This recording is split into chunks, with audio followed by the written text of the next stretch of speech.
semua, kembali lagi dengan video saya. Sebelumnya perkenalkan, nama saya Siti Asila Asari Lubis. Pada video kali ini saya akan membahas mengenai komunikasi dalam pembelajaran.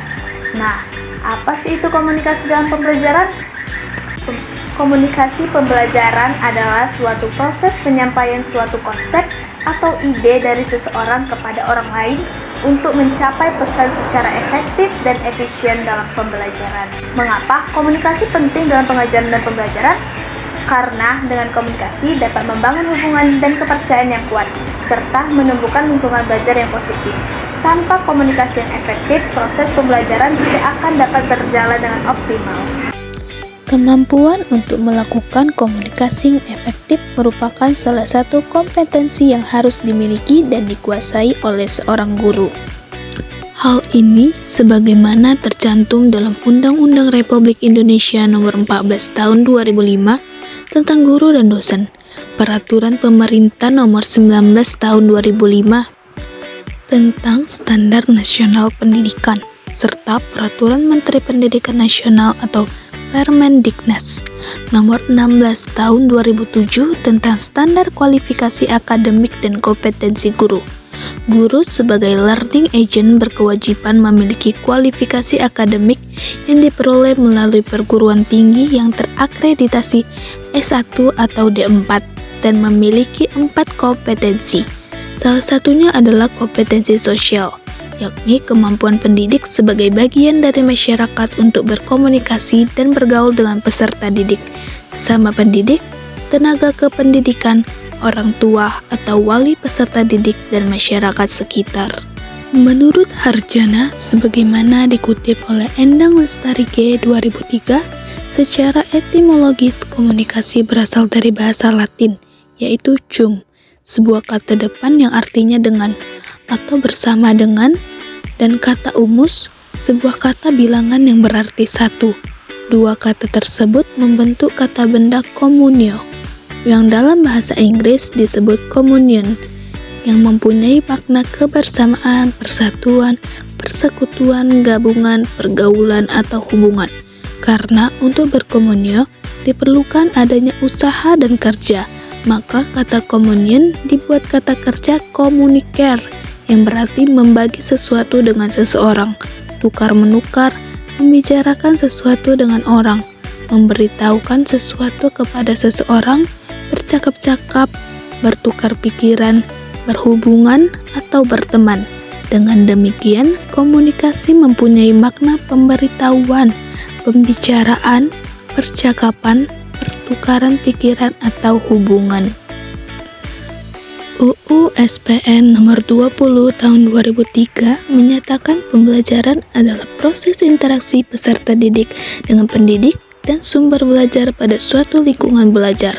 Definisi ini sejalan dengan apa yang dikemukakan oleh Umar Hamalik, bahwa pembelajaran adalah suatu proses yang kompleks, di mana di dalamnya terjadi interaksi antara mengajar dan belajar. Proses pembelajaran aktivitasnya dalam bentuk interaksi pembelajaran dalam suasana interaksi edukatif, yaitu interaksi yang sadar akan tujuan. Artinya, interaksi yang telah dicanangkan untuk suatu tujuan pembelajaran yang telah dirumuskan pada satuan pelajaran. Dari Jurnal Ilmu Kependidikan dan Keislaman dengan judul Komunikasi Pembelajaran. Komunikasi pembelajaran adalah proses penyampaian gagasan dari seseorang kepada orang lain, supaya mencapai keberhasilan dalam mengirim pesan kepada yang dituju secara efektif dan efisien. Dalam kegiatan pembelajaran, komunikasi antar pribadi merupakan suatu keharusan agar terjadi hubungan yang harmonis antara pengajar dengan peserta belajar. Keefektifan komunikasi dalam kegiatan pembelajaran ini sangat tergantung dari kedua belah pihak.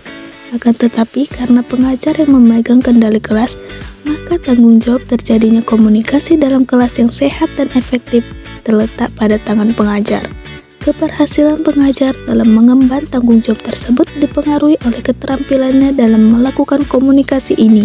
Terkait dengan proses pembelajaran, komunikasi dikatakan efektif jika pesan yang dalam hal ini adalah materi pelajaran dapat diterima dan dipahami, serta menimbulkan umpan balik yang positif. Nah, selanjutnya itu ada tujuan komunikasi dalam pembelajaran.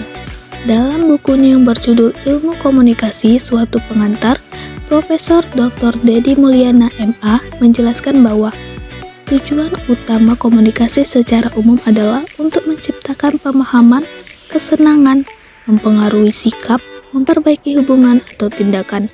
Jika kita terapkan perspektif ini dalam konteks pembelajaran, maka tujuan komunikasi menjadi lebih spesifik, yaitu yang pertama, menciptakan pemahaman bersama atau shared meaning. Menurut Profesor Mulyana, esensi komunikasi terletak pada upaya untuk berbagi makna.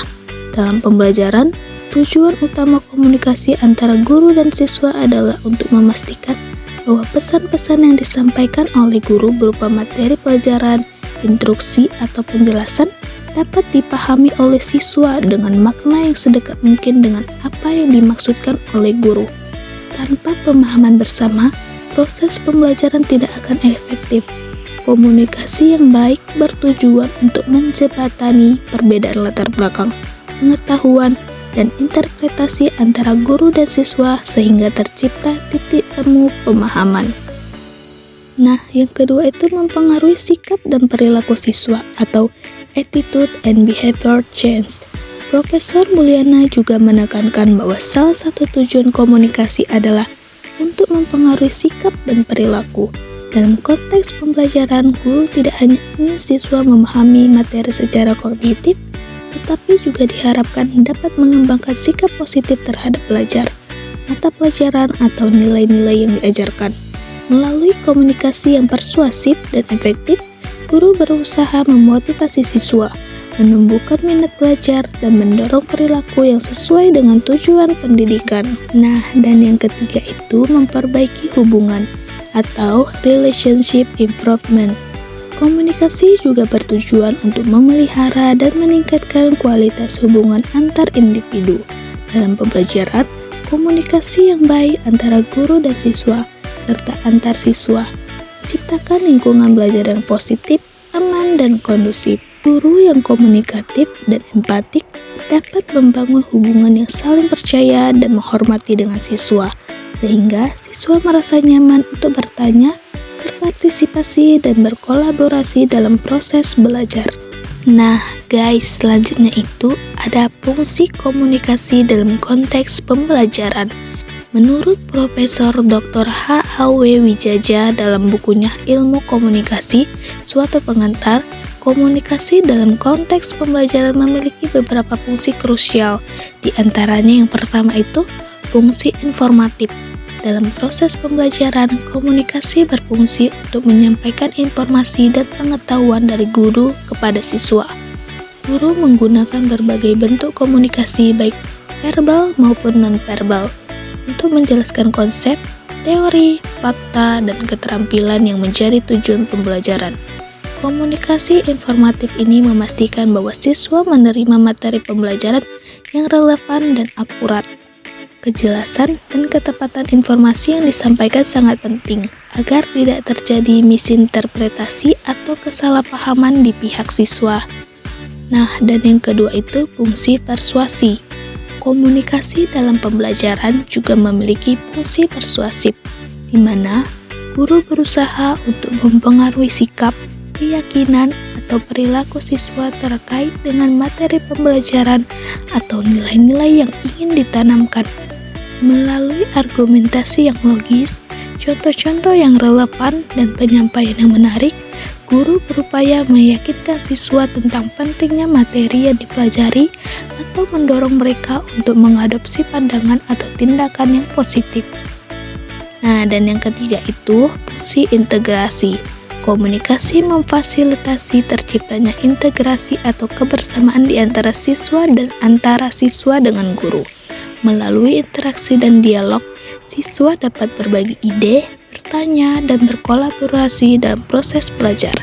Komunikasi yang efektif membangun rasa saling percaya, menghargai, dan mendukung di dalam kelas, menciptakan lingkungan belajar yang kondusif dan menyenangkan. Secara keseluruhan, menurut Profesor Dr. H.A.W. Wijaja, komunikasi dalam pembelajaran bukan hanya sekedar penyampaian pesan, tetapi juga merupakan proses interaksi yang kompleks dan dinamis yang memiliki berbagai fungsi penting dalam mencapai tujuan pendidikan. Komunikasi yang efektif menjadi kunci keberhasilan guru dalam memfasilitasi pemahaman, membentuk sikap, dan membangun hubungan yang positif dengan siswa. Nah, dan terakhir itu ada pentingnya komunikasi dalam pembelajaran. Menurut Profesor Dr. Wilbur Schramm, komunikasi adalah inti dari proses pendidikan.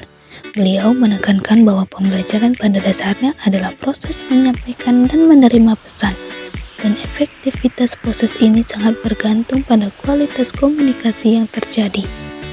Berikut ini ada beberapa poin penting mengenai pandangan beliau tentang pentingnya komunikasi dalam pembelajaran.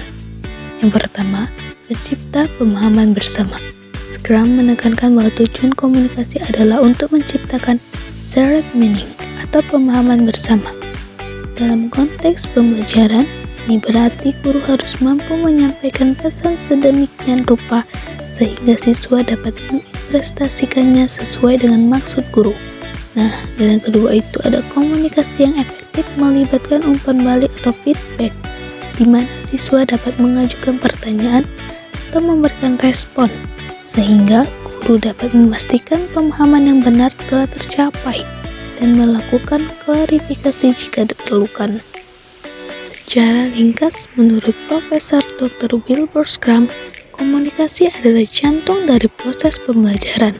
Tanpa komunikasi yang efektif, transfer pengetahuan akan terhambat, pemahaman bersama sulit dicapai, keterlibatan siswa akan rendah, hubungan guru-siswa kurang optimal, dan umpan balik yang konstruktif tidak dapat tersampaikan dengan baik.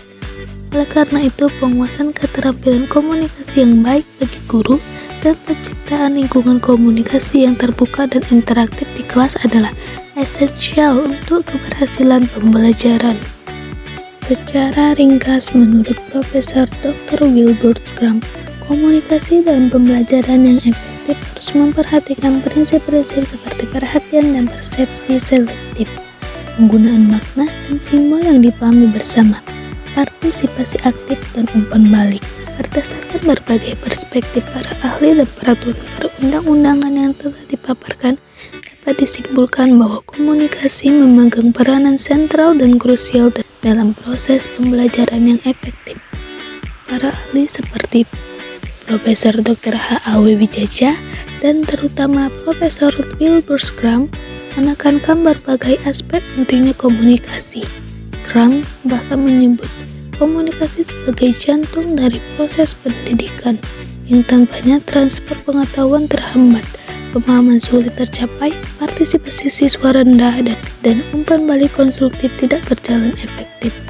Kompetensi komunikasi yang efektif juga diakui secara yuridis sebagai salah satu kompetensi sosial yang wajib dimiliki oleh seorang guru, sebagaimana tercantum dalam berbagai peraturan perundang-undangan di Indonesia. Hal ini menegaskan bahwa kemampuan berkomunikasi yang baik bukan hanya sekedar keterampilan tambahan, melainkan kompetensi inti yang esensial bagi seorang pendidik dalam menjalankan perannya sebagai agen pembelajaran. Dengan demikian, dapat disimpulkan bahwa komunikasi yang efektif merupakan fondasi utama bagi terciptanya pembelajaran yang bermakna, interaktif, dan mampu mencapai tujuan pendidikan secara optimal. Yang memiliki keterampilan komunikasi yang baik dan mampu menciptakan lingkungan komunikasi yang positif akan mampu memfasilitasi siswa untuk belajar dengan lebih baik, mengembangkan potensi diri, dan mencapai keberhasilan dalam pendidikan. Nah guys, demikianlah pembahasan yang dapat saya sampaikan mengenai komunikasi dalam proses pembelajaran. Ingatlah, komunikasi yang efektif bukan hanya tentang menyampaikan informasi, tetapi juga tentang membangun koneksi dan menciptakan lingkungan belajar yang suportif.